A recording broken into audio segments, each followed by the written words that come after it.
kegiatan diseminasi atau menyebar luaskan gagasan atau ide yang dilakukan oleh guru penggerak.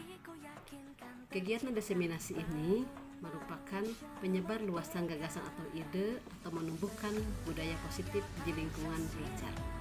Sekolah sebagai sebuah institusi berperan penting untuk pengembangan karakter positif siswa. Hal positif bisa dilakukan dan diciptakan sekolah, yaitu dengan cara menciptakan sekolah yang nyaman, mengembangkan bakat dan minat siswa yang ada.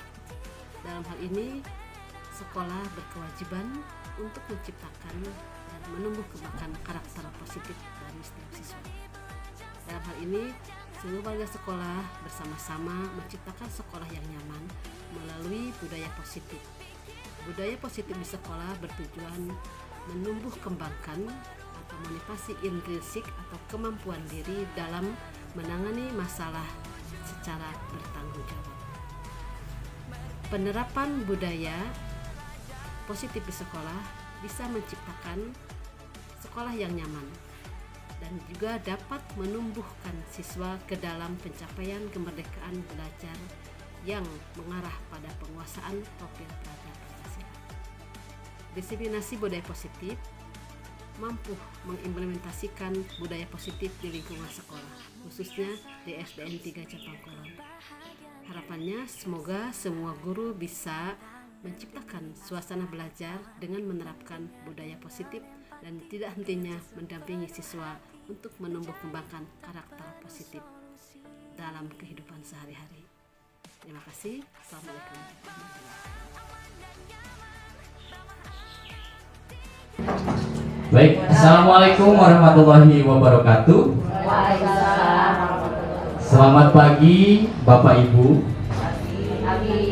Baik, terima kasih sebelumnya karena Bapak Ibu sudah bisa menghadiri ataupun mengikuti kegiatan diseminasi budaya positif pada hari ini. Namun sebelum kita memulai acara atau kegiatan ini, marilah kita panjatkan puji dan syukur kehadirat Allah Subhanahu wa taala karena berkat rahmat dan hidayahnya kita semua bisa berkumpul pada kesempatan hari ini dalam keadaan sehat walafiat tanpa kekurangan suatu apapun. Salawat dan salam semoga selalu tercurah limpahkan ke junjungan kita yakni Habibana wa Nabiyana Muhammad Sallallahu Alaihi Wasallam. Tak lupa kepada keluarganya, kepada para sahabat, tabi'in tabi'at, dan mudah-mudahan sampai kepada kita selaku umatnya akhir zaman. Amin ya Allah ya Rabbal Alamin. Baik Bapak Ibu, Ibu Kepala Sekolah, dan juga Bapak Ibu Guru yang saya hormati. Nah, hari ini ya kita akan melaksanakan kegiatan diseminasi tentang budaya positif. Ada yang tahu apa itu budaya positif? Bapak Ibu? Budaya yang baik-baik saja. Budaya yang baik. Terima kasih Bu Ani. Kita tepuk tangan dulu untuk Bu Ani, luar biasa. Baik, kita lanjutkan supaya kita bisa memahami apa itu budaya positif. Bisa diperhatikan di depan. Di sini saya sudah menampilkan ataupun sudah membuat slide. Ini adalah identitas. Bapak Ibu sudah kenal mungkin ya dengan saya ya. Ini mohon maaf fotonya fake ya atau tidak real gitu ya supaya terlihat lebih ganteng saja. Diganteng-gantengin. Diganteng-gantengin. Baik, kita lanjut. Nah, konsep utama pada modul budaya positif di sini bisa dilihat ada 7 poin. Yang pertama yaitu tentang perubahan paradigma belajar. Selanjutnya tentang motivasi perilaku manusia, disiplin positif, posisi kontrol restitusi, keyakinan kelas, kebutuhan dasar manusia, dan segitiga restitusi. Nah, ini adalah konsep utama yang terdapat pada modul budaya positif. Pada kesempatan ini, nah di sini saya akan menyampaikan ataupun berbagi apa yang sudah saya pelajari dengan ibu bapak semuanya. Yang selanjutnya di sini apa tadi maksud pembelajaran dengan paradigma baru? Ya, mungkin selama ini kita masih melaksanakan pembelajaran dengan paradigma yang dulu ya, atau kata lain konvensional gitu ya Bapak Ibu. Praktik pembelajaran yang kita laksanakan di kelas mungkin masih menggunakan kebiasaan yang konvensional, ya, atau belum berorientasi pada pembelajaran abad ke-21. Nah, di sini pembelajaran dengan paradigma baru, yaitu pembelajaran dengan paradigma baru yang dirancang berdasarkan prinsip pembelajaran terdiferensiasi. Mungkin tidak asing lagi ya, semenjak kita menggunakan kurikulum merdeka, kata atau kalimat berdiferensiasi ini sering kita dengar. Namun apa itu diferensiasi? Ya, nah, di sini peserta didik dapat belajar sesuai dengan kebutuhan tahap perkembangan untuk mewujudkan profil pelajar Pancasila. Nah, kalau kita perhatikan, memang peserta didik ini memiliki karakteristik yang berbeda. Setiap peserta didik ini adalah unik. Artinya unik di sini memiliki kompetensi, ya, terus lagi gaya belajarnya tersendiri yang tidak bisa disamakan satu sama lain. Contoh, ada anak yang memang gaya belajarnya auditori, atau dia itu lebih senang dengan mendengarkan, atau lebih cepat memahami pembelajaran dengan mendengarkan. Ada juga yang visual gaya belajarnya, harus dilengkapi dengan gambar ataupun tayangan ataupun sesuatu yang bisa dilihat. Nah, mungkin Bapak Ibu juga sering memperhatikan ya, ternyata anak ini masih awal dia itu lebih cepat dengan mendengarkan. Tetapi si B, dia lebih cepat kalau ada contoh ataupun sesuatu yang dapat dilihat. Ada juga yang kinestetik. Apa itu kinestetik? Yang harus dengan praktek langsung. Misal ada anak yang memang dia kalau belajar itu di kelas itu tidak mau diam. Terkadang mungkin kita memahaminya, ini anak kenapa tidak mau diam? Ya, dalam tanda petik, ini bandel atau apa, padahal setelah kita coba melaksanakan praktek misalkan di luar kelas, ternyata si anak ini lebih suka dan lebih aktif. Nah, berarti dia gaya belajarnya kinestetik. Nah, gitu. Jadi langsung praktek nyata, dia tidak suka mungkin dengan mendengarkan, hanya menyimak saja di kelas. Nah, jadi pembelajaran terdiferensiasi ini salah satu solusi untuk kita sebagai seorang pendidik, bagaimana memenuhi kebutuhan belajar setiap peserta didik, ya, supaya setiap peserta didik dapat mengikuti pembelajaran dan terciptanya kesetaraan dalam belajar, sehingga tujuan pembelajaran atau capaian yang ingin kita capai itu bisa sampai atau tercapai sesuai dengan target. Nah, ini paradigma pembelajaran baru. Nah, di sini kita masuk kepada disiplin positif. Apa itu disiplin positif? Nah, disiplin positif merupakan upaya menciptakan peserta didik yang memiliki disiplin diri, sehingga mereka dapat berperilaku dengan mengacu pada nilai-nilai kebajikan universal. Ya, artinya kebajikan yang memang berlaku secara universal, tidak hanya regional, tidak hanya lokal gitu ya, tetapi ini bersifat universal. Kebajikan universal memiliki motivasi intrinsik ataupun motivasi dari dalam dan bukan ekstrinsik, ya, atau dari luar. Karena disiplin tidak hanya berkaitan dengan mematuhi peraturan saja. Mungkin dalam benak Bapak Ibu saat mendengar kata disiplin, coba Ibu ini saat mendengar kata disiplin, apa yang terpikirkan?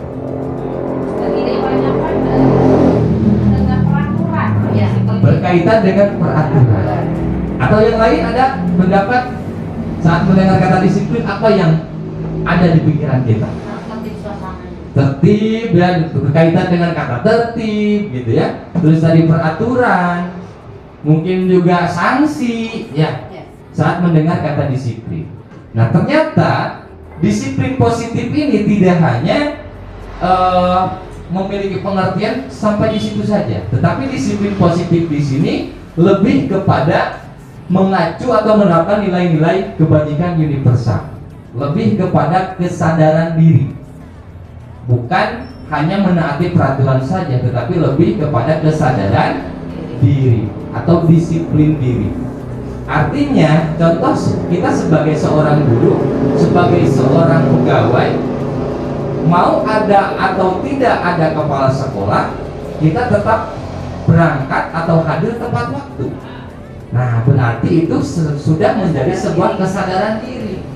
Ya, tidak kalau misalkan ada kepala sekolah harus pagi-pagi, tidak. Tapi sudah menjadi kesadaran diri dan disiplin diri. Mau ada ataupun tidak, tetap kita konsisten dan komitmen dengan diri kita harus hadir tepat waktu.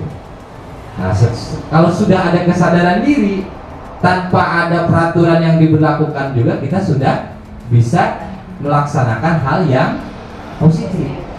Nah, seperti itu. Jadi disiplin positif di sini lebih kepada menumbuhkan kesadaran diri, baik untuk diri kita sendiri, artinya sebagai seorang pendidik, dan kepada peserta didik. Nah, itu untuk pemahaman disiplin positif. Saya pun sebelum mempelajari modul ini sama pemahamannya, bahwa saat mendengar kata disiplin pasti berkaitannya dengan peraturan saja. Ternyata pengertiannya lebih dalam daripada itu. Jadi bukan hanya berkaitan dengan peraturan atau hukuman, tetapi lebih menumbuhkan kesadaran diri. Nah, selanjutnya kita akan masuk kepada kebutuhan dasar manusia. Bapak Ibu memiliki kebutuhan? Setiap manusia pasti memiliki kebutuhan, ya. Nah, di sini ada beberapa kebutuhan dasar manusia yang tentunya ini harus dipenuhi dan terpenuhi. Ya. Yang pertama adalah kebutuhan untuk bertahan hidup. Pasti kita juga semua harus memenuhi kebutuhan yang pertama ini. Terus kebutuhan kasih sayang dan merasa diterima. Bapak Ibu perlu kebutuhan kasih sayang tidak? Perlu ya? Nah, perhatian, pengakuan, ya. Terus penguasaan, ya. Kebutuhan dasar manusia salah satunya penguasaan. Terus kebebasan dan kesenangan. Nah, ini kebutuhan dasar yang harus dipenuhi atau kebutuhan dasar manusia. Kalau salah satu saja tidak dipenuhi atau tidak terpenuhi, pasti akan memicu sesuatu perbuatan yang dalam tanda petik negatif. Kalau kebutuhan dasar ini tidak terpenuhi. Baik, saya lanjutkan. Nah, motivasi perilaku manusia. Setiap tindakan pasti ada motivasi yang melatar belakanginya. Betul? Betul.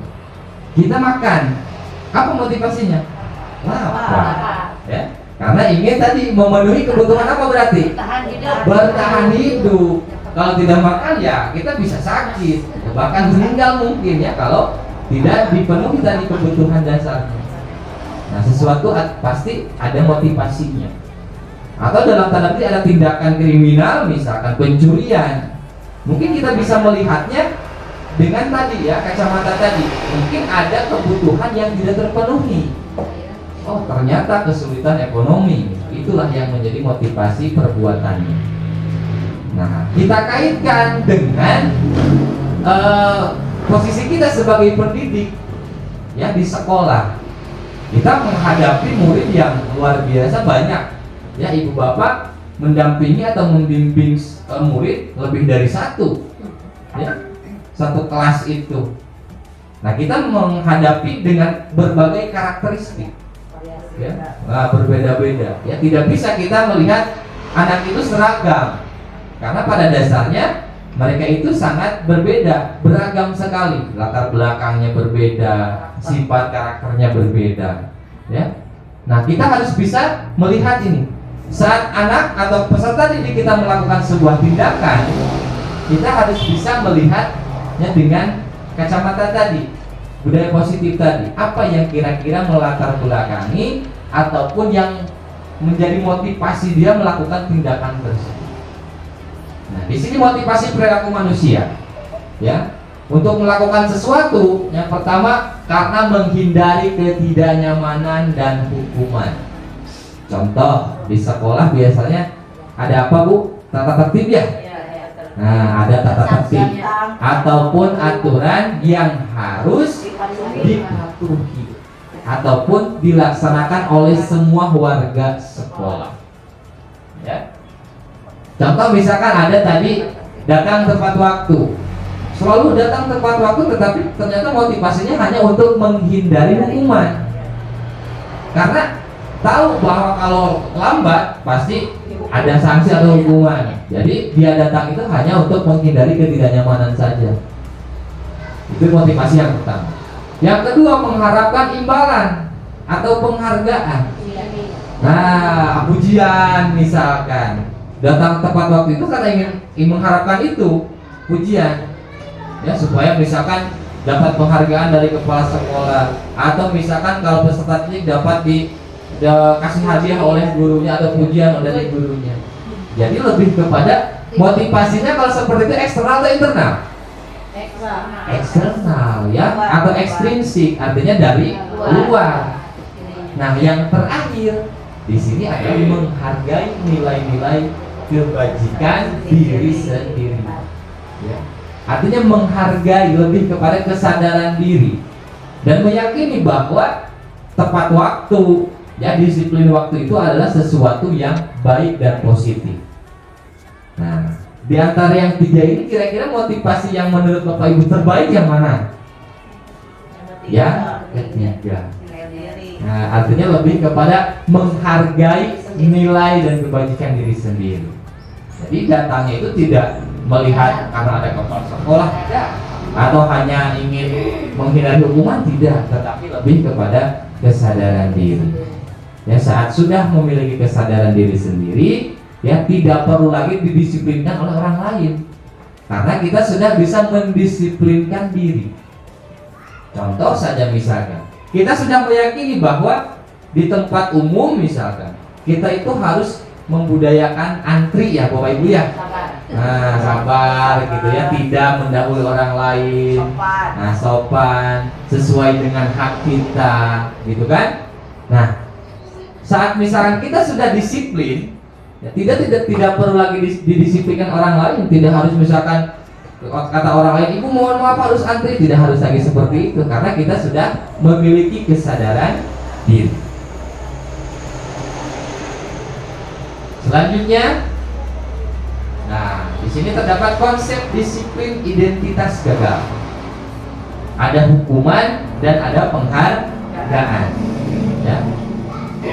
Ini masih tentunya ini masih konsep disiplin ya, tetapi di sini saya jelaskan identitas gagal. Kenapa?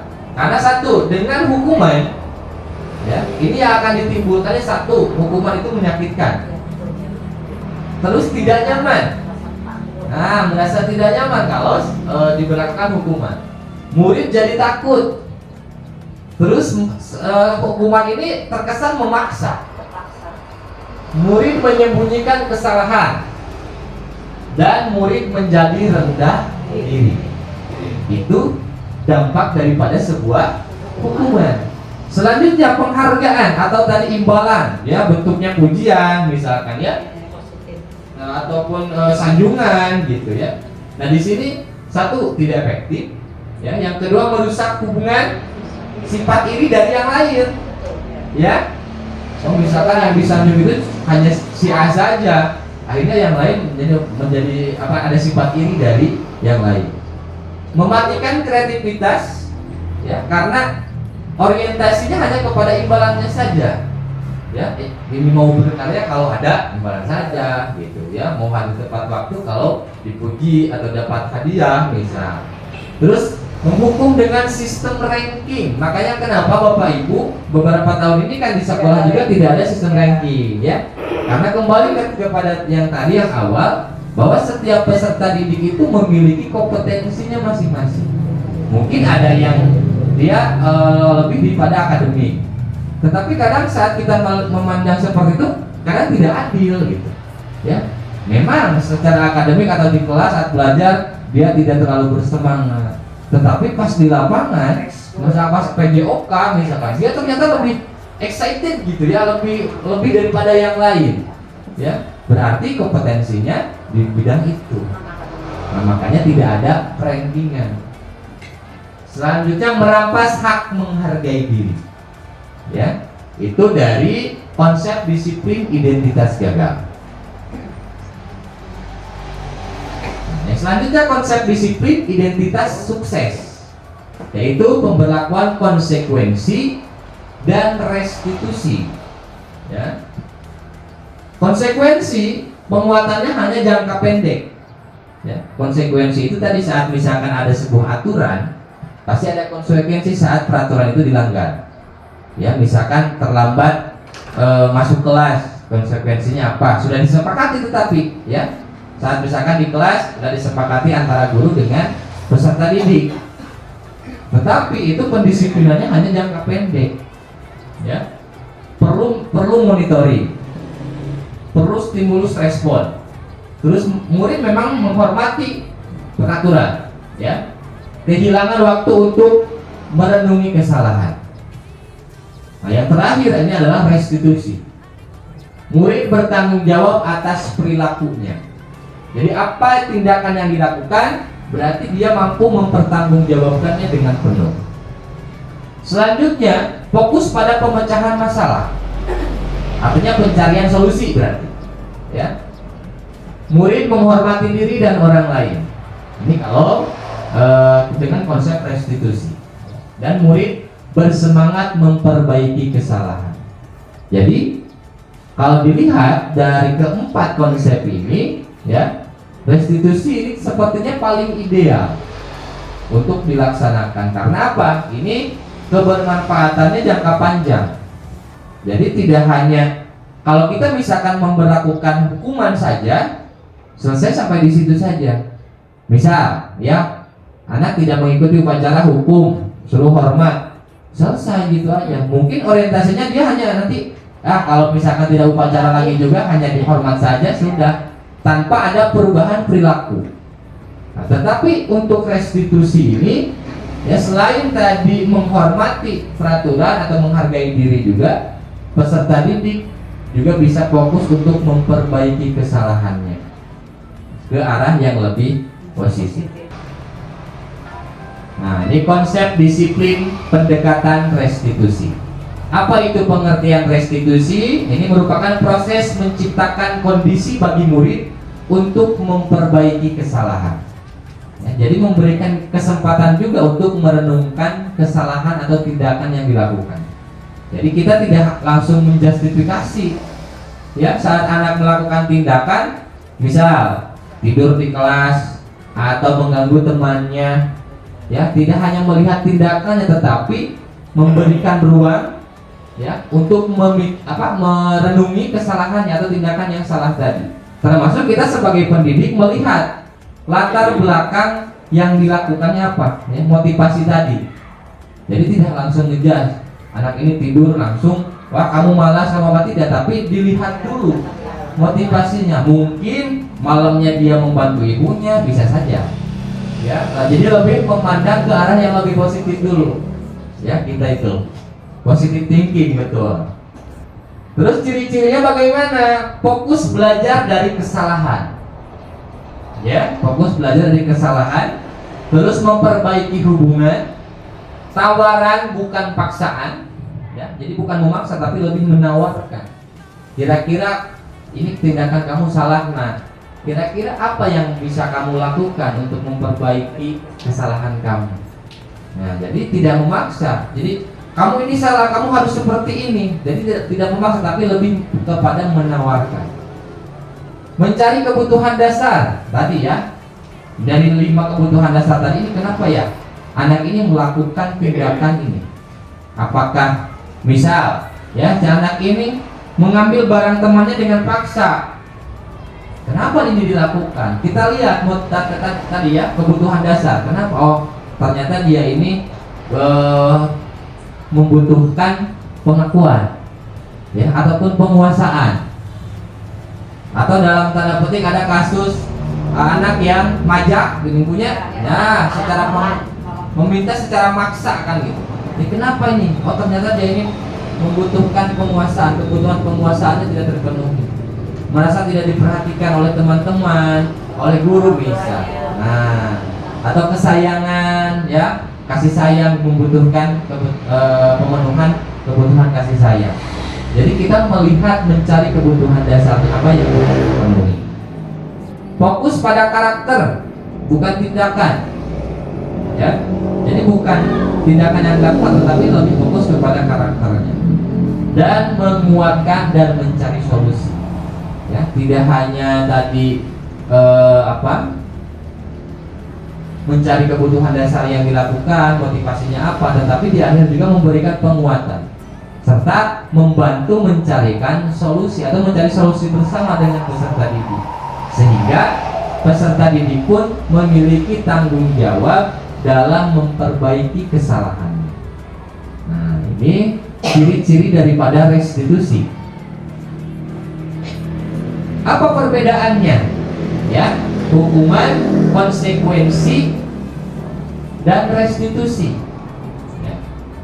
Hukuman, guru menghukum murid tersebut hormat bendera selama 10 menit. Ini contoh, misalkan contoh kasusnya, murid sering tidak mengerjakan tugas, nah, atau PR bisa, ya.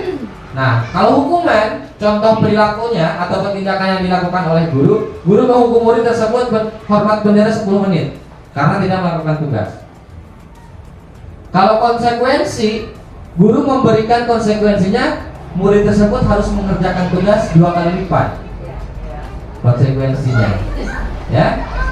Kalau dilihat dari dua jenis ini berbeda, ya. Nah, ini lebih kepada fisik, kan, ya. Terus lagi menghormat bendera selama 10 menit di bawah terik matahari. Kalau yang ini memberikan tugas 2 kali lipat. Nah, sedangkan restitusi, guru menanyakan keyakinan. Nah, di setiap kelas kan mungkin sudah ada keyakinan kelas, ya. Keyakinan kelas itu berarti nilai-nilai yang diyakini oleh seluruh warga kelas, ya. Nah, dikonfirmasi dulu. Guru menanyakan keyakinan kelas, ya. Kalau kamu tidak mengerjakan tugas, melanggar atau tidak keyakinan kelas yang sudah kita sepakati. Nah, misalkan pasti menjawabnya melanggar karena sudah meyakini bahwa keyakinan kelas itu sudah dibuat bersama. Nah, kalau kamu misalkan meyakini bahwa itu salah, mengapa kamu melakukan itu? Validasi dulu. Motivasinya ini, kamu tidak mengerjakan itu sebabnya ini, ya. Terus sampai untuk memperbaiki kesalahan kamu, apa yang akan kamu lakukan? Jadi muncul atau timbul kesadaran dari peserta didik itu sendiri, ya. Nah, bagaimana dampaknya kalau hukuman tadi guru marah dan murid menjadi takut? Ya. Kalau konsekuensi, guru tegas dan murid menghormati peraturan. Dan restitusi, guru lebih terbuka, murid menghormati dirinya juga orang lain. Nah, ini posisi kontrol, ya. Mohon maaf fotonya back lagi, Bapak Ibu, ya, tidak apa-apa. Nah, ini posisi kontrol restitusi, ya. Kita sebagai seorang pendidik bisa memposisikan diri, atau mungkin selama ini kita ada di posisi yang mana? Bapak Ibu bisa lihat di sini. Jangan lihat fotonya, Bapak Ibu, ya. Ini saya saja. Yang pertama sebagai penghukum, yang kedua pembuat rasa bersalah, yang ketiga sebagai teman, yang keempat sebagai pemantau, dan yang kelima sebagai manajer. Ini adalah 5 posisi kontrol restitusi. Mungkin selama ini kita ada di posisi yang mana, ya? Nah, ini contoh penerapannya 5 posisi kontrol. Contoh kasusnya, murid memakai atribut, tidak memakai, ya, maksudnya ini, ya. Nah, murid tidak memakai atribut lengkap saat upacara. Kasusnya itu. Nah, bagaimana dari penerapan 5 posisi kontrol tadi? Kalau sebagai penghukum, ya, saat ada murid yang tidak memakai atribut lengkap, kalimat yang keluar itu patuhi aturan sekolah lalu berdiri di depan lapangan, ya. Menghukumnya seperti itu. Kalau pembuat rasa bersalah, saat ada anak yang melanggar itu, berapa kali ibu atau bapak harus memberitahu, ibu kecewa sama kamu, ya. Jadi anak itu merasa bersalah, kan, ada kata-kata kecewa di situ. Nah, itu pembuat rasa bersalah. Kalau sebagai teman, ayolah yang tertib, buat ibu dan bapak bangga. Untuk kali ini tidak apa-apa, Nah, itu lebih friendly ya, teman. Sebagai pemantau, kamu sudah melanggar apa peraturan dan konsekuensinya? Ya. Dan yang terakhir sebagai manajer, apakah kamu tahu kesalahan kamu? Kira-kira bagaimana kamu akan memperbaiki kesalahan? Nah, itu sebagai manajer. Supaya lebih jelas, saya akan menayangkan ini contoh penerapan 5 posisi kontrol.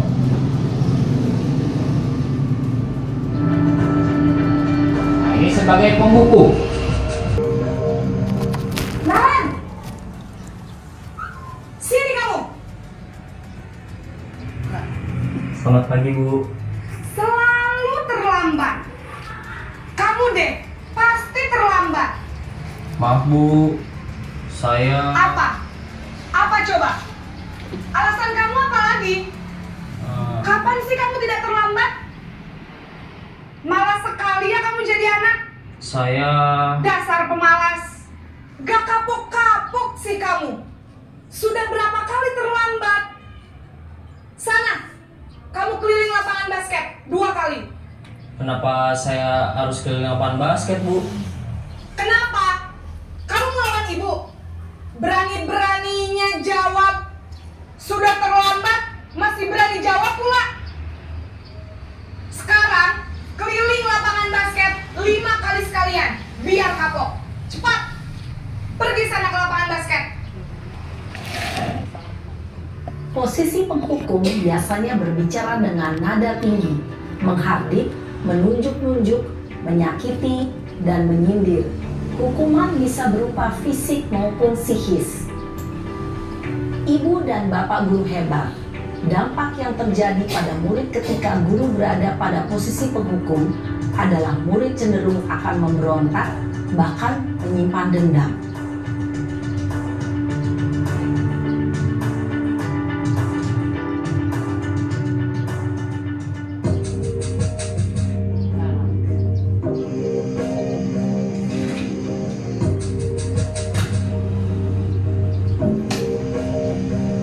Naran,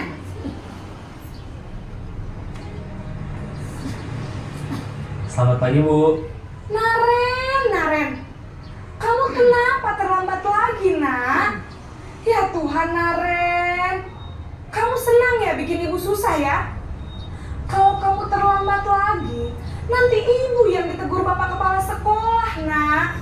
Disangka ibu tidak bisa membina kamu. Duh, gimana ini? Maaf, Bu. Duh, Gusti Naren. Kamu suka ya kalau ibu ditegur bapak kepala sekolah? Terus, sekarang ibu harus tulis apa ini di buku absen? Ini kamu sudah sering terlambat loh. Ibu harus apa coba? Maaf, Bu. Maaf sekali. Ya sudah, lain kali jangan bikin ibu susah lagi ya nak ya. Ibu tidak akan kuat lagi kalau kamu begini terus. Bisa jantungan kalau ibu tegur bapak kepala sekolah. Sana cepat ke kelas. Maaf ya, Bu. Maaf sekali. Posisi pembuat rasa bersalah berbicara dengan nada tenang, cenderung lembut. Namun kata-kata yang diutarakan membuat murid merasa menjadi orang yang gagal, memandang buruk dirinya sendiri, merasa tidak berharga, dan tidak sanggup membahagiakan orang lain. Ketika guru mengambil posisi pembuat rasa bersalah, murid akan menganggap dirinya yang bersalah dan ia akan menyimpan emosi negatif tersebut di dalam dirinya.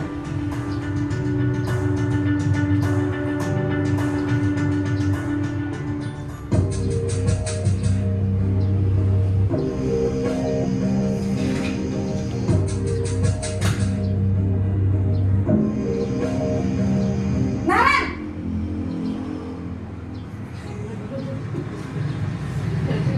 Selamat pagi, Bu.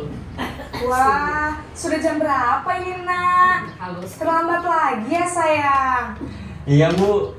Habis ibu saya belum membangunkan saya, Bu. Kamu malah menyalahkan ibu kamu. Kamu bukannya anak yang larinya paling kencang. Kok terlambat sih? Iya Bu, saya memang terlambat bangun tadi. Jadi biarpun saya lari kencang, tetap gak kekejar Bu. Ya sudah sana, nanti lain kali larinya lebih kenceng lagi ya. Biar gak terlambat lagi. Bikin seneng ibu, demi ibu. Bisa kan? Bisa lah Bu. Ya sudah sana masuk kelas. Ibu beresin urusan absen kamu. Kamu ini ada-ada saja. Dalam posisi teman, guru berbicara dengan nada suara ramah, akrab, cenderung bersenda gurau untuk menjaga suasana tetap santai. Murid akan merasa senang, aman, dan akrab dengan guru. Identitas yang tercipta adalah identitas sukses atau berhasil. Namun, perlu diingat, karena ini masih dorongan eksternal, maka ada faktor ketergantungan dari murid kepada orang tertentu. Di sini, Naren!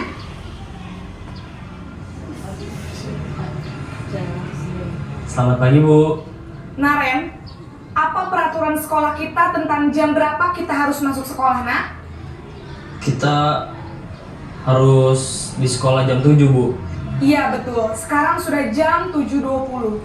Naren sudah tahu konsekuensinya jika terlambat hadir.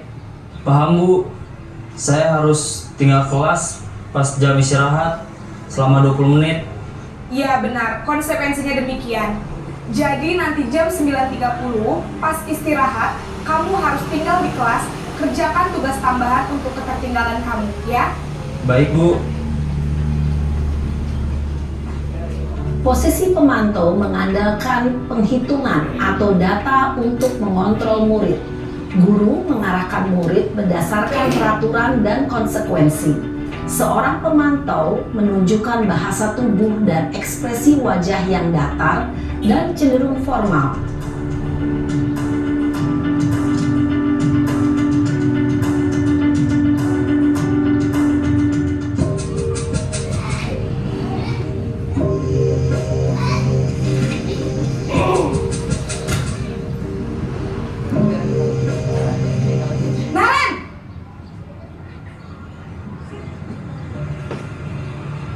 Selamat pagi Bu.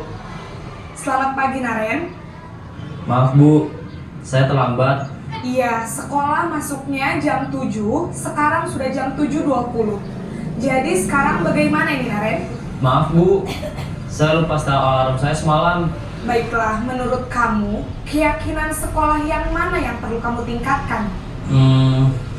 Menghargai diri sendiri dan orang lain mungkin ya Bu. Setuju. Jadi, apakah Naren meyakini prinsip saling menghormati tersebut?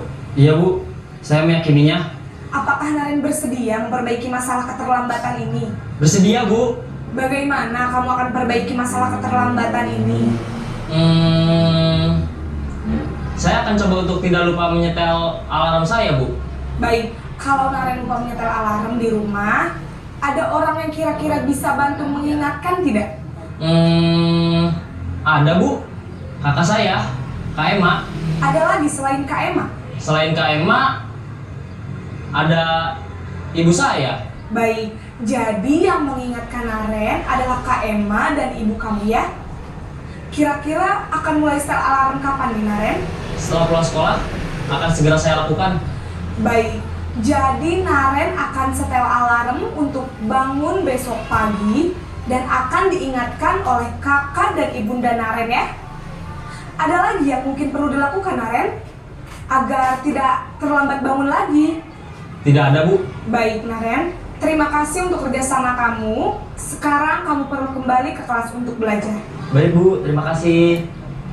Baik, Bapak Ibu sudah Posisi manajer kita tayangkan. adalah posisi kontrol yang disarankan untuk membimbing murid memiliki sikap disiplin yang positif, yaitu murid yang mandiri, bertanggung jawab, dan dapat memecahkan masalah. Tujuan dari posisi ini adalah agar murid dapat berefleksi atas tindakannya. Guru akan dengan tulus memberikan pertanyaan-pertanyaan bermakna, sehingga membuat murid dapat belajar dari kesalahannya dan mencari sebuah solusi untuk menyelesaikannya. Ibu dan Bapak Guru Baik. Nah, itu contoh penerapan 5 posisi kontrol. Jadi kasusnya sama, ya Bapak Ibu, tadi terlambat ya. Tetapi perlakuan dari 5 cara ya, cara bagaimana kita menyelesaikan ataupun menerapkannya 5 posisi kontrol berbeda. Dampaknya beda atau sama? Beda juga. Ya. Nada guru kepada murid itu beda atau sama? Beda juga ya, dari 5 posisi kontrol tadi. Mana yang paling ideal kira-kira Bapak Ibu? Manajer. Ya. Jadi mengkonfirmasi, memvalidasi dulu tindakan apa, kenapa dia melakukan hal tersebut. Ya, tidak menghardik, tidak memarahi, tetapi lebih kepada memvalidasi tindakannya, menanyakan keyakinan sekolah apa yang dilanggar, serta mencari solusi bersama. Sehingga ada perbaikan dari tindakan yang salah tadi. Nah, itu dari penerapan posisi kontrol. Selanjutnya keyakinan kelas. Kenapa tidak peraturan kelas? Ada yang bisa memberikan pendapat sesuai yang Ibu Bapak Ibu pahami? Mungkin ya Pak, kalau Kenapa keyakinan kelas tidak peraturan kelas? kayak itu tadi balik lagi ya ke materinya Pak Dian, karena itu kalau diganti dengan keyakinan mungkin anak tersebut lebih bisa meyakini bahwa memahami yakin bahwa saya itu bisa. Ya, misalkan dengan terlambat tadi, kalau membuat keyakinan, yakin saya itu bisa merubah supaya tidak terlambat, mungkin seperti itu. Berbeda dengan ya peraturan itu lebih ke disiplin X dari luar, ya dorongannya karena adanya dan juga katanya itu peraturan kan lebih ke disiplin ke hukuman nantinya, mungkin lebih ke situ Pak. Baik, terima kasih Bu Rindu. Baik, terima kasih. Ada mungkin yang lain pendapatnya? Atau sama? Sama ya. Ya. Jadi kenapa keyakinan tidak peraturan? Tadi sudah disebutkan. Jadi kalau keperaturan itu lebih kepada ekstrinsik ya, dorongan dari luar. Terus sifatnya lebih memaksa kalau peraturan. Tetapi kalau keyakinan ini sudah terinternalisasi dalam diri masing-masing atau diri sendiri. Setiap individu peserta didik sudah meyakini bahwa itu nilai-nilai kebajikan universal yang diyakini. Tepat waktu, menghargai orang lain, empati, toleransi, itu kan kebajikan universal, sopan santun, ya. Nah, keyakinan kelas. Nah, di sini juga saya sudah menuliskan kenapa tidak peraturan, karena keyakinan kelas akan dapat memotivasi serta peserta didik secara intrinsik dalam dirinya, ya, karena peserta didik dapat terlibat langsung dalam pembentukan. Jadi keyakinan kelas ini sekali lagi harus disepakati bersama dan lahir daripada peserta didik.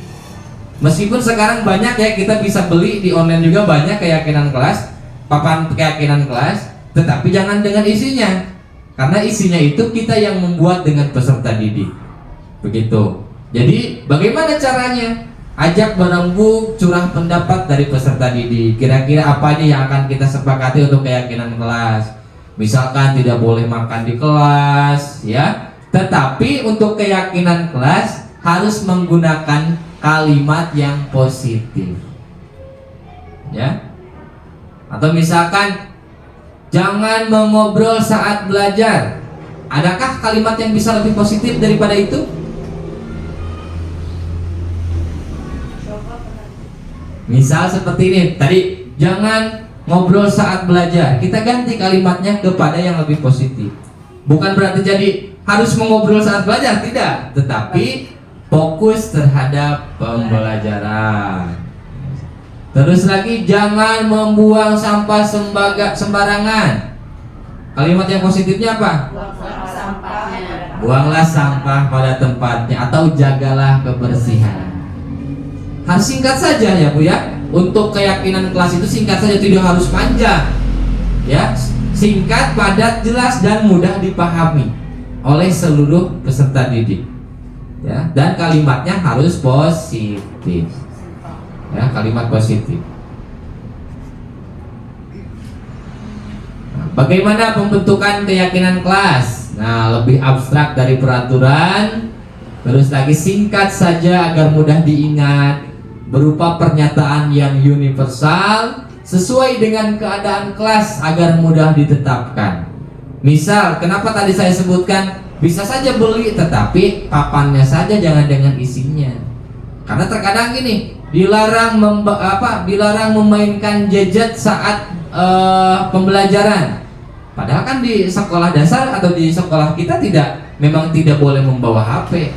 Masa di keyakinan kelasnya dicantumkan itu? Nah, makanya harus sesuai dengan keadaan kelas.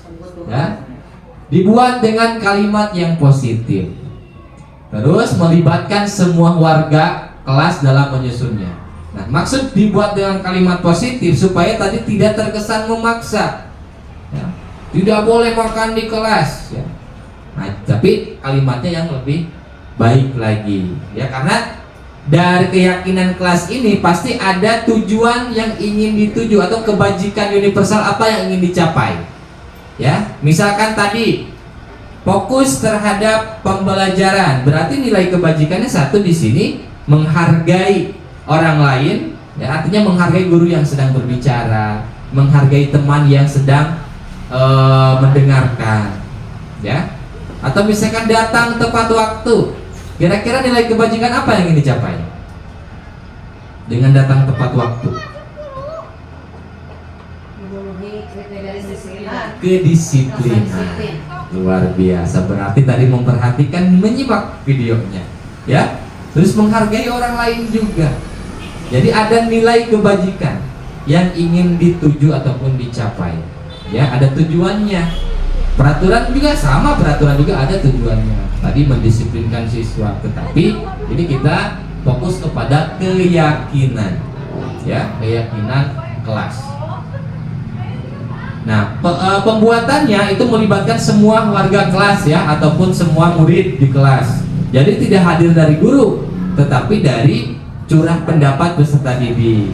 Ya, misalkan peserta didik mengusulkan ini, adapun di sini guru bisa memfasilitasi dalam tadi merubah ke kalimat positifnya, gitu, ya. Nah, di sini ada segitiga restitusi. Mohon maaf, ini sangat kecil sekali, saya bacakan saja, ya. Nah, ini ada segitiga restitusi. Bagaimana penerapan atau implementasi dari segitiga restitusi dan apa saja? Di sini dari segitiga restitusi terdiri dari validasi menstabilkan identitas dulu, ya. Terus lagi validasi tindakan dan menanyakan keyakinan, ya. Nah, di sini menstabilkan identitas itu artinya kita tidak langsung menghardik. Distabilkan, jangan sampai membuat murid itu takut.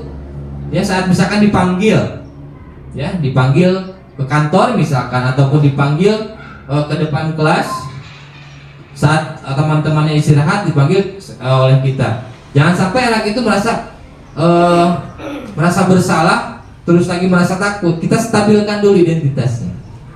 Nah, apakah kamu tahu kenapa bapak panggil ke sini atau ibu panggil ke sini? Distabilkan dulu, ya.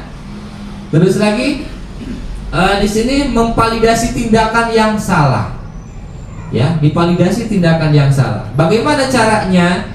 Misal, ya, saat anak itu melakukan sebuah tindakan yang salah atau kesalahan, nah, kita tidak langsung menghardik, tetapi memvalidasi dulu apa yang menjadi latar belakangnya. Kenapa kamu melakukan itu? Ya. Pada dasarnya, ya, setiap orang itu pasti melakukan kesalahan. Tidak terkecuali bapak dan ibu. Tetapi, nah, jadi harus bisa mengarahkan juga untuk memperbaiki kesalahannya. Ya, tapi lihat juga apa yang dilakukan. Ya, misal anak itu mencuri, ya, ataupun mengambil hak orang lain. Kita juga jangan digabah juga. Gak apa-apa, setiap anak sudah pasti melakukan kesalahan, atau setiap orang pasti pernah melakukan kesalahan. Tidak terkecuali bapak ibu. Kamu bapak mah baheula misalkannya doma misalkan, atau gitu deh, ya. Jadi salah juga, jadi miskonsepsi. Ya, jangan sampai kita pun salah memahami. Artinya memvalidasi tindakan di sini, ya. untuk meningkatkan kesadaran. Karena betul kan, pada dasarnya setiap orang pasti pernah melakukan kesalahan. Tetapi bagaimana kita memperbaiki kesalahan kita supaya menjadi lebih baik lagi, ya. Terus menanyakan keyakinan, artinya keyakinan kelas seperti video yang tadi, ya, keyakinan sekolah apa atau keyakinan kelas apa yang sudah kamu langgar. Untuk memperbaikinya apa yang akan kamu lakukan, ya. Jadi menanyakan juga keyakinan sehingga nantinya terlahir solusi untuk memperbaiki kesalahan. Itu dari segitiga restitusi. Jadi saat misalkan kita menghadapi peserta didik yang melakukan tindakan salah, Bapak Ibu nanti bisa melaksanakan atau mengimplementasikan ini, ya. Posisinya sebagai manajer dan menerapkan segitiga restitusi. Bagaimana kita menstabilkan identitas siswa kita, ya, terus memvalidasi tindakannya, dan yang terakhir menanyakan keyakinan.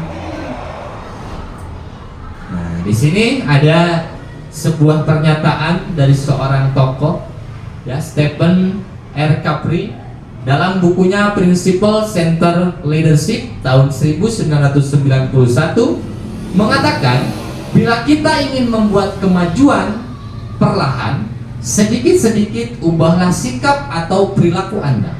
Namun, bila kita ingin memperbaiki cara-cara utama kita, maka kita perlu merubah kerangka acuan kita.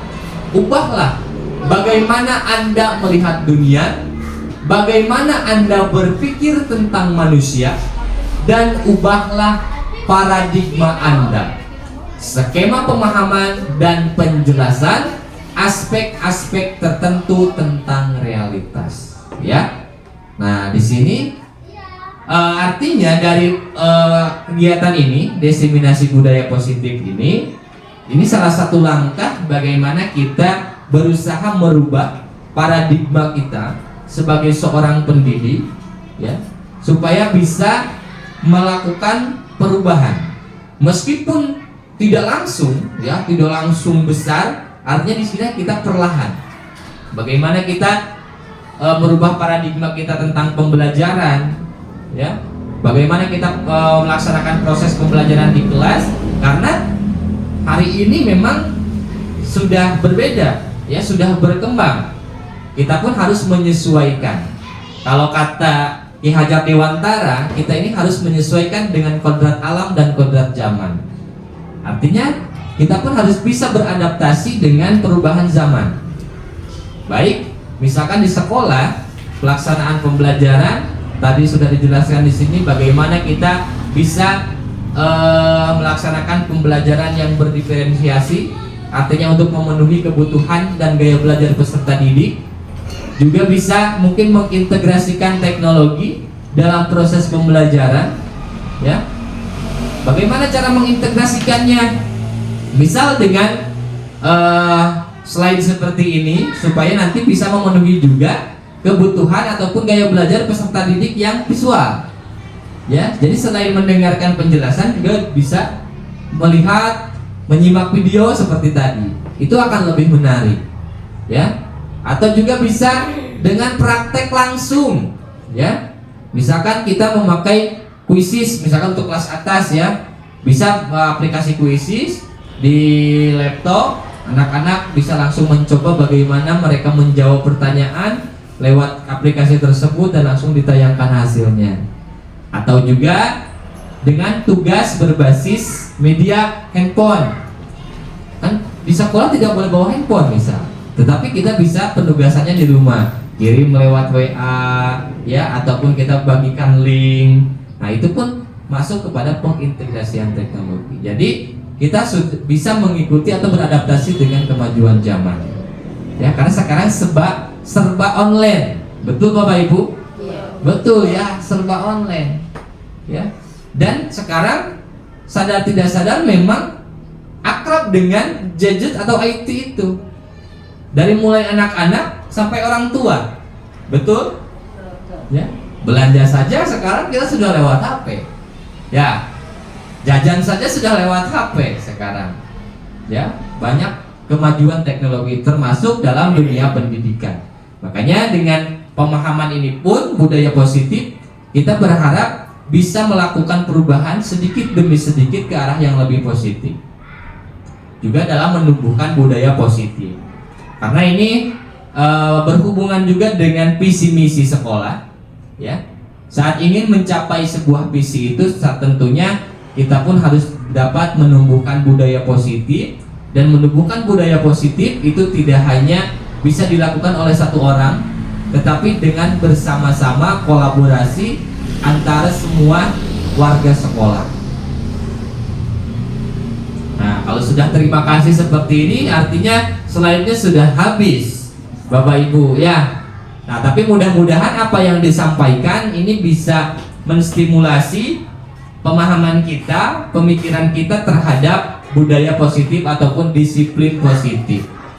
Nah, di akhir di sini terakhir, nah, kita berefleksi Bapak Ibu, ya, kita merefleksikan diri. Mari berefleksi. Saya ada pertanyaan di sini, mungkin ini untuk memandu refleksi kita hari ini, ya.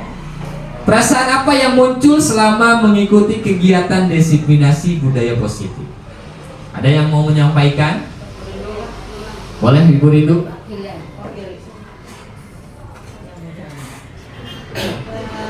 Baik,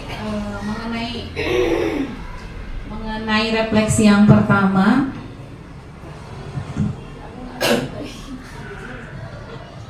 ya, perasaan apa yang muncul selama mengikuti kegiatan disiminasi budaya positif ini? Mungkin lebih keteringat apa yang telah saya lakukan kepada peserta didik saya, itu mungkin ya, Bu. Apalagi setelah melihat videonya, ada berbagai tahapan ya, cara menangani peserta didik. Nah, jadi perasaannya ya kadang-kadang bagaimana mood gitu loh Pak ya. Cara kita menangani siswa kita, bagaimana mood kitanya juga, berarti datang dari gurunya juga harus senang dulu, harus bahagia dulu. Karena kalau misalkan lagi mumet di rumah, ke bawah-bawah ke sekolah, mungkin cara penanganan anak ketika anak bersalah itu jadi balik emosi ya ke gurunya ya. Nah, tapi kalau kitanya gurunya memiliki perasaan yang bahagia, tidak banyak masalah, mungkin penanganan kepada siswanya pun kita lebih ke teman ya, dari nomor 3 dulu ya Bu, dari nomor 3 ke sana nanti penanganan ke peserta didiknya. Nah, malah kalau misalkan kalau yang lagi mumet itu mungkin keseringan lihat anak yang terlambat itu emosi. Iya, jengkel, yang ada dimarahin kunaon make kaberangan. Gitu kan. Ya, gitu ya. Mungkin kalau kita sudah mengikuti ini dengan varian lebih ke kita balik lagi ke diri sendiri, ternyata konsekuensi itu harus bersifat logis, begitu ya Pak. Mungkin itu saja. Yang kedua, yang kedua ya. Adakah hal baru yang Bapak Ibu dapatkan? Ya tentu ada ya Pak. Adakah hal baru yang didapatkan dari pembelajaran budaya positif? Tentu ada. Ya. Berarti apa yang didapat? Nah, berarti ketika kita datang ke sekolah itu harus tetap waras ya. Ternyata gurunya itu ya Pak ya. Itu pembelajarannya, dan kita harus nge-refresh otak kita dulu, hati kita dulu ya, sebelum kita terjun langsung menghadapi peserta didik. Nah, seperti itu mungkin Ibu, Bapak. Baik, terima kasih Ibu. Luar biasa. Tepuk semangat dulu untuk Ibu Rindu. Luar biasa Ibu Rindu refleksinya. Dan tentunya ternyata bukan Ibu Rindu saja yang seperti itu. Saya pun sama Bapak Ibu, merasakan hal yang sama. Saat saya mempelajari modul ini, betul sekali ya. Satu, jadi mengingat tadi ya, ternyata yang saya lakukan selama ini ternyata keliru. Nah, terus lagi pemahaman saya tentang disiplin selama ini ternyata keliru juga. Ya, karena ternyata bukan itu ya intinya gitu ya. Dan betul tadi, seorang guru itu memang luar biasa tugasnya Bapak Ibu ya, tetapi kita harus bersemangat dan bersyukur juga ya. Kenapa beratnya dan luar biasanya tadi? Kita menghadapi berbagai macam karakteristik anak ya. Tapi tadi tidak dapat dipungkiri juga ya, kita pun Mungkin anak-anak tidak tahu kita sedang punya masalah atau apa ya. Tetapi kita ini harus pandai juga berakting ya ternyata. Ya. Karena dalam menjalankan tugas mau tidak mau ya, masalah apa yang kita alami di rumah jangan dibawa ke kelas. Nah, atau sebaliknya juga, yang terjadi di sekolah jangan dibawa ke rumah. Nah, kadang saya juga suka dilema. Ya, saat di sekolah bisa menjalankan peran gitu ya, tetapi saat pulang ke rumah seperti monster gitu ya, malah istri jadi kemarahin, anak jadi kemarahin juga gitu. Nah, di sini berarti kita harus lebih merefleksikan diri, merenungkan apa yang kita lakukan, dan mudah-mudahan dengan pembelajaran ini dan pemahaman yang kita dapatkan pada hari ini bisa merubah sedikit demi sedikit apa yang mungkin belum baik daripada diri kita masing-masing. Ya Bapak Ibu ya, dan mudah-mudahan kita selalu diberikan kesehatan dan diberikan semangat dalam menjalankan tugas serta aktivitas kita sebagai seorang pendidik, dan mudah-mudahan tentunya bisa melahirkan generasi-generasi yang unggul. Ya, generasi-generasi penerus yang baik ya, dan punya daya saing yang tinggi. Itu mungkin dari pembelajaran kita hari ini. Tak lupa saya ucapkan terima kasih sekali lagi atas kehadiran Bapak Ibu dalam kegiatan Desiminasi Budaya Positif. Mudah-mudahan apa yang kita dapatkan hari ini kita bisa implementasikan dan kita terapkan di sekolah tercinta kita. Akhir kata, wassalamualaikum warahmatullahi wabarakatuh. Baik, selamat siang semuanya. Ya. Semangat ya. Baik, nah hari ini atau siang hari ini kita akan membentuk ataupun menyusun sebuah keyakinan kelas. Ya. Apa itu keyakinan kelas? Jadi keyakinan kelas itu seperangkat kesepakatan, ya, kesepakatan yang nanti akan kita sepakati bersama dan tentunya akan dijalani atau dijalankan bersama. Nah, dari mana itu keyakinan kelasnya? Itu nanti berasal dari kalian sendiri ya, sebagai peserta didik ataupun sebagai warga kelas 6. Ya, jadi setiap orang sekarang langkah pertama yang akan kita lakukan adalah curah pendapat. Jadi kalian silakan menuangkan pendapatnya masing-masing di depan kelas. Di sini ya, jadi langsung tulis ya. Dari orang pertama silakan tulis di sini usulannya apa.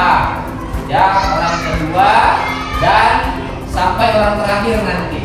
Tulis di sini di papan tulis ya. Boleh sebelah sini, boleh di tengah, boleh di bawah, boleh di atas, silakan.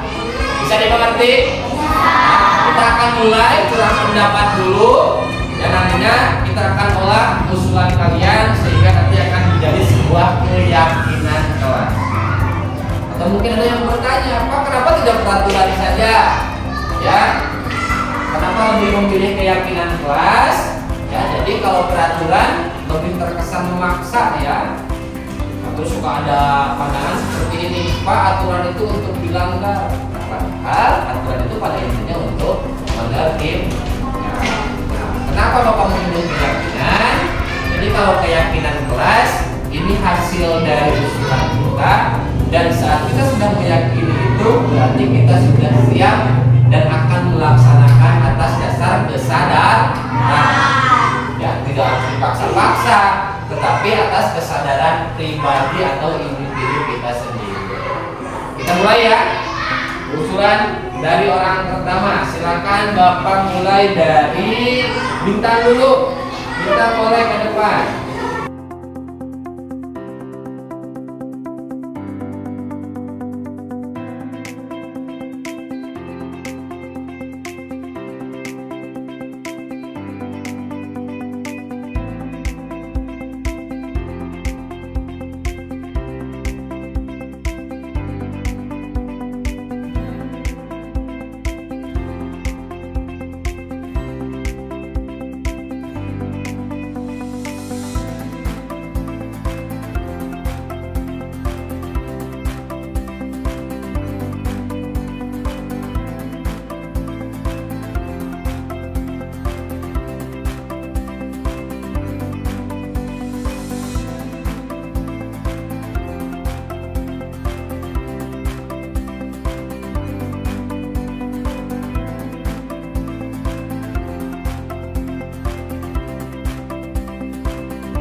terima kasih kalian sudah menuangkan ide gagasannya ya.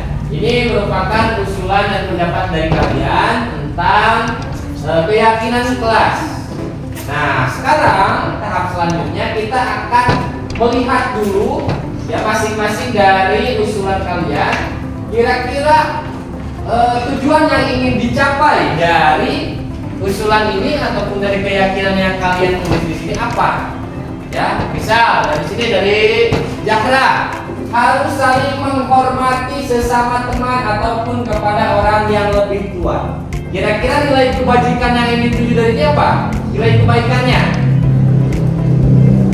menghormati orang lain. Ya, kita tulis nilai kebajikannya menghormati orang lain.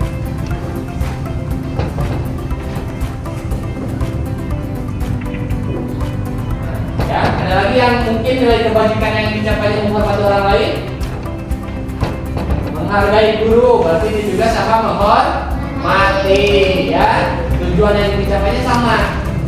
Ya, menghargai guru yang sedang menerangkan pembelajaran, ya sama menghormati orang yang sedang berbicara. Ada lagi yang lain, menghormati guru yang sedang berbicara, sama ini menghargai guru yang sedang menerangkan pembelajaran. Tujuan yang ingin dicapainya atau nilai kebajikan yang dicapai adalah menghormati. Ada lagi yang lain? Nah, ini juga sama, ya.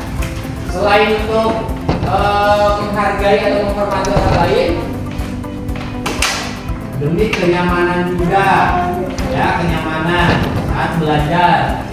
Ya kalau seperti yang Dian tadi katakan di sini disebutkan tidak boleh berbicara di saat guru berbicara, ya, supaya kalian belajar pun tetap nyaman dan tidak terganggu. Yang selanjutnya harus saling tolong menolong. Ini nilai kebajikan yang dicapai apa? Gotong royong, ya atau kerjasama.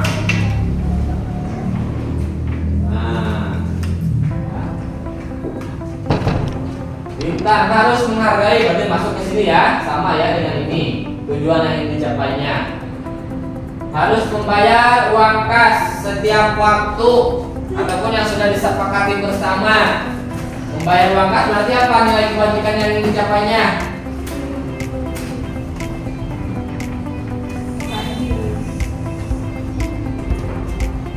Apa nilai kebajikannya?